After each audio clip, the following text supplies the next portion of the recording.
ژوند وای ژوند که بې له تا نه وی نو مړ به وې مرګ که د خفګانه وی نو مړ به وې ژوند که بې له تا نه وی نو مړ به وې او مرګ که د خفګانه وی نو مړ به وې او په ژوند کې خو مې یو الله ته سترګې دي رزق که د خانه وی نو مړ به وې او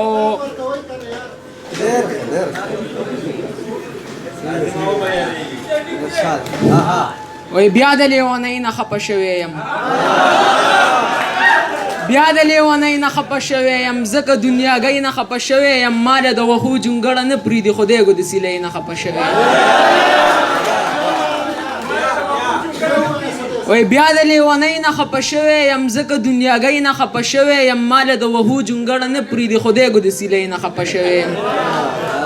او زه یې په ګمان زرې زرې کړم ستا د بېرخۍ نه خفه شوی یم ما نه خوشحالي په دې خفه ده چې زه د خوشحالۍ نه خفه شوی یم او څنګه به مې سوات کې زړګی ولګي په سوات کې د سواتۍ نه خفه شوی یم او څنګه به مې سوات کې زړګی ولګي په سوات کې د سواتۍ نه خفه شوی یم اوس چې د سرونو او د وینې شوه نو نور د ارزانۍ نه خفه شوی یم څومره بیمانه شوه بېوسي پکې او نور مې د ځوانۍ نه خفه شوی یم او خو م رضا کولو له یې رالمه خو م د شینخالۍ نه خفه شوی یم او مرګ سره مې هم منصوره نه لګي مرګ سره مې هم منصوره نه لګي او هم د زندګۍ نه خفه شوی یم او وای دا ښکلې نه د عینې له ځینو څلې ځي او زړه مې د سینې نه ستا کوڅې له ځینو څلې ځي او دلته کې چې راشي نو بیا یو په دوه ګناه کوي دا خلک کعبې له ځي توبې له ځینو څلې ځي او مړ یې کې پخپله د تپوس یې څوک نشته دی بیا ورله سبا له جنازې له ځینو څلې ځي او نه کېږي ماما د زوی تعلیم د داسې نه کېږي دا خو کالجونو ته نشې له ځینو څلې ځي او ټیک ده د دې تره دی خو زما ورسره نه لګي ټیک ده د دې تره دی خو زما ورسره نه لګي دا ورکره خره میاشت کې شپې له ځي نو څلې ځي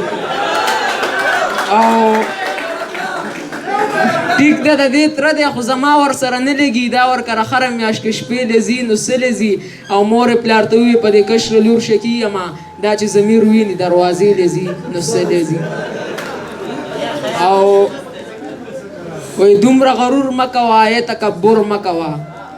دومره غرور مه کوه ای تکبر مه کوه دنیا پانی ده ګورې دا ارماني ده ګورې په سا اعتبار مه کوه په چا اعتبار مه کوه زه خو انسان یم ګورې ښه په ما اعتبار مه کوه